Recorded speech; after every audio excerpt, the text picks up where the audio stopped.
Ladies and gentlemen, welcome to Tiny Blue Games. My name, of course, is Cesar Chris, and today we're talking about two of the most popular games in the world. Both Overwatch and League of Legends have a ton of players. There's no secret there. But is there any negative impact that Overwatch has, being fairly newly released into the market, it's about a year old now, on the veteran League of Legends? And what kind of future do both of these games have? Before we begin our discussion, I want to quickly discuss what brought me to this topic idea. So, most of you know that I was in university for the last 4 years, and for the first 3 years of my university career, I'd always go to this library where I'd study and whatnot, but there was this subsection of computers known as the gaming computers. And every day when I went to go to the library and study, I'd go to look at these computers and there was people playing League of Legends all the time. And that seemed to be what they do on those computers all day, every day.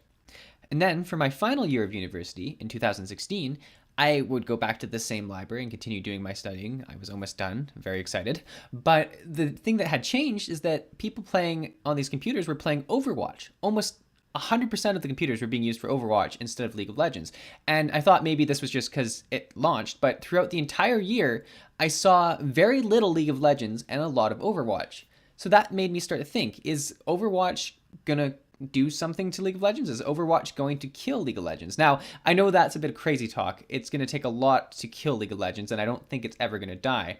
But that's what I wanted to discuss in this video. Now, the very first thing that needs to be discussed, and I'm sure people are already starting to think about writing this comment, is that the two games aren't the same type of game. They're different genres. So we have an FPS game, Overwatch, and we have more of a MOBA style game, League of Legends. Why can't they just exist independently? Well, they can, and they probably will for a long period of time. The issue becomes that both games want to be the scene of competitive esports. They want to be the number one esport where all the teams are going, where all the money's going. Because in, the reality of it, the teams are going to go to whichever game has the most funding, whichever game's the biggest, whichever game has the biggest platform. So because of that, one game will likely be crowned the king, and the other game will be a very fun game to play with a very big competitive scene, but it just won't be known as the number one game that everyone plays. It is of course important to discuss the actual numbers. League of Legends was released in 2009 and quickly became one of the most popular games in the world. As of recently, in an interview, it was reported that League of Legends has over 100 million active monthly users. That's a lot of users. To further that, the Reddit for League of Legends has about 998,000 users at the point of this video, and will quickly push over the 1 million user threshold very soon. On the other hand, Overwatch has just recently reached 30 million sales, and its subreddit has about 856,000 users, which is a bit lower than League of Legends, but is a lot of people considering that it's only been out for about a year. So with that growth, it's on pace to overtake League of Legends that launched in 2009. Finally, Ghetto Gold, an owner of 40% of the internet cafes in South Korea, recently released its statistics saying which games were played the most in its cafes, at which point Overwatch had overtaken League of Legends as the number one played game in its internet cafes. These numbers paint a very interesting picture, but it's also very important to look at how the different barriers to entry affect these numbers, and in specific, how the different payment models affect how rapidly each game can grow. In particular, League of Legends has a free-to-play model, where many users can enter the game completely free. Because of this, it's a lot easier for them to grow and continue to have active new players in the game. However, this also might be inflating the number of players that actually use their account. For instance, there's a big trend on many games, but this includes League of Legends, to have a Smurf account, where you are a very highly ranked, or at least a bit highly ranked on your original main account, and just choose to make another account to play with lower leveled or lower ranked people. Because of that, there's now 2 accounts for one person, and this can continue on and on and on, and at which point it will greatly increase the number of people who seem to be actively playing the game each month. Now, this is also a problem in Overwatch. However, it's less of a problem as they do have a pay-to-play game. Because of this, there's a lot bigger of a fee to make a Smurf account, and it probably discourages a lot of people to do this. Because of that, the 30 million sales are probably more accurate to how many people are actually playing it each month. With that in mind, it also limits the amount of people who can get into the game. People are a lot more hard pressed to buy the game if they're not sure about it, and because of that, they don't enter as freely and have to have more hype and marketing to drive those numbers up, especially when there's other games that are free to play that are very similar to Overwatch, such as Paladins. Now, why is the active number of players such an important topic? Well, obviously, the number of players has a big impact on the amount of revenue each game and each company is going to make. That's an obvious fact. But more so to the point, each game is under the network effect. And what this means is that the enjoyment or experience you have of the service, in this case, the game, is greatly dependent on the amount of people enjoying the game and a part of the game in your world. And particularly, the more people there are, the greater it's going to be and the more fun it's going to be, and the fewer people, the less fun it's going to be. For instance, this is very typical of social networks. If there was absolutely no one on Facebook, you would not enjoy Facebook. There'd be no reason to go on Facebook because there wouldn't be any content or anyone to say hi to. And the more people that are on Facebook, the more different pages you can like, different news companies, the more enjoyment you have out of that product. So this affects these games as well, because the more people there are, the bigger tournaments there can be, the bigger pro scene there can be, the bigger amount of money and investment into these sports and games. Also, the more amount of content can be created on YouTube and on Twitch for people to enjoy and get into the game to drive more hype. So it's a very important thing to have a big community.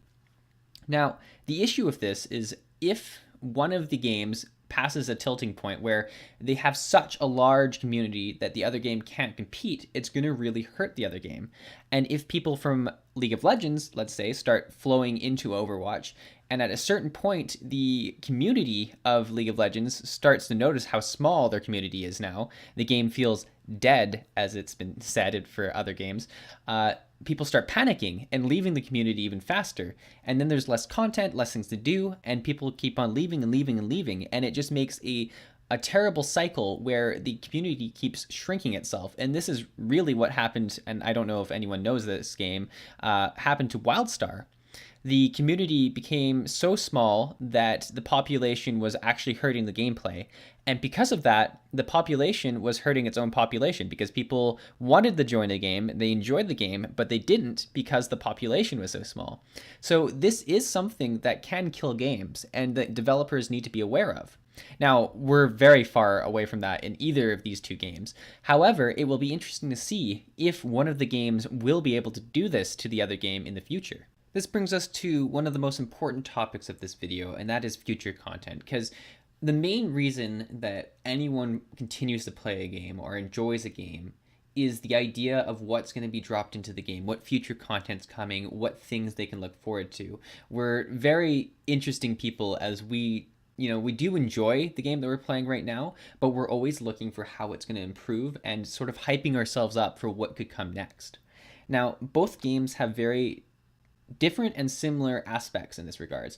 Both games obviously can add new heroes to the game, and that's something very interesting to look forward to. And League of Legends does this very well, and they have a spotlight on whatever hero they add. They have new costumes that come into the game for this hero. It's pretty much the main reason or way that they expand their game. Contrary to this, they do very little in terms of new maps. For instance, I believe people have been playing the same Summoner's Rift map for the entire experience of League of Legends, and although it's been working for the community, it's kind of dull to think that that is just going to continue to be the trend unless they can really shake up how they're introducing content. Overwatch, on the other hand, continues to add new heroes, which is great. However, they are experimenting with different game types, different game modes, different ways of playing the game. Now, this might just be because that it's a new game and they're trying to play all these different ways of playing the game before they settle on one. However, I like to believe that they're just going to have more different types of maps and different ways to play, and I'm always looking forward to find out what new way of playing Overwatch I'm going to be, experiencing next month. And I think that's a very important thing for the future scope of Overwatch, is that there's a lot more possibilities in my mind. Now, that's not to say that League of Legends couldn't, change what they've been doing and open it up to a bunch of possibilities. The building blocks are there. It wouldn't take them much to really build a different map, really build a different way of playing. The difficulty almost for that is how entrenched the community is into that map and how nostalgic it is for people to play that same Summoner's Rift map and just really enjoy it. Now, the other part to this is the overarching stories and the lore behind the games. Now, in this regards, I would have to give my hand to, once again, Overwatch, who, in my opinion, have done a better job of building a world for their characters in the year that they've had for their game, as opposed to League of Legends that launched in 2009. I believe that Overwatch puts more I don't know, more focus on what each character's story is and how it plays to an overall story of the entire world. Whereas in League of Legends, sure, the characters have a background and the maps have a background, what's happening in the maps have a bit of a background, but I don't know how everything is super connected. I don't know what to look forward to next in the story. Like, I can see them adding new parts to the story, new characters, which is great. In Overwatch, I'm actually curious to see, how the conflict happened or who's related to who in terms of heroes or what this hero's specific story is in regards to this event that happened in the timeline of Overwatch. And I think that's a very important thing in terms of driving hype for the future of Overwatch, because we don't know what's going to come next. We don't know what they're going to add, what part of the story, let alone the actual game. And that's what separates the two of them. Now, I'm not trying to say that one of the games is better than the other. I'm just saying there's a reason why Overwatch has gained so much hype and so many players in such a short time. And these are some of the things that they're doing very well. Now, League of Legends has plenty of time to catch up on these things if they want to, or they can continue doing what they're doing, and I think they'll have a fine player base for a long period of time. But they just need to be cautious of this. It's just frustrating because it would take so little for the game to become much more interesting in my point of view, and that's a whole discussion for another video about what I would change about League of Legends, but we're not having that discussion as this video's gone on long enough. In fact, I think we're going to start to wrap up the discussion here, guys. I'd love to hear what you guys think in the comments below about this topic. Do you think that Overwatch is going to overtake League of Legends and become the biggest pro scene? Or do you think League of Legends is there for a long period of time just because of how big it already is? Please share in the comments below. Toss this video a like if you did like this discussion type video. I'd love to do more of these if you guys do enjoy, and obviously subscribe if you want to hear more about it. Until then, I'll see you guys in the next video. Thanks for watching.